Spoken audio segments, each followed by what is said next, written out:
Transport Group hihirit ng 5 pesos provisional fare hike sa LTFRB, bunsod ng pagsirit ng presyo ng mga produktong petrolyo. Si TJ Mendoza sa report. TJ?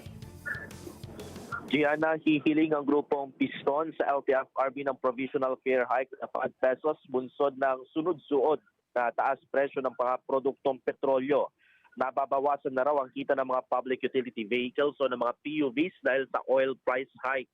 Nahihirapan na rin ng mga driver dahil October 2023 pa nang huling magtaas ng pamasaheng LTFRB, gayong patuloy naman raw ang pagtaas ng mga pangunahing bilihin.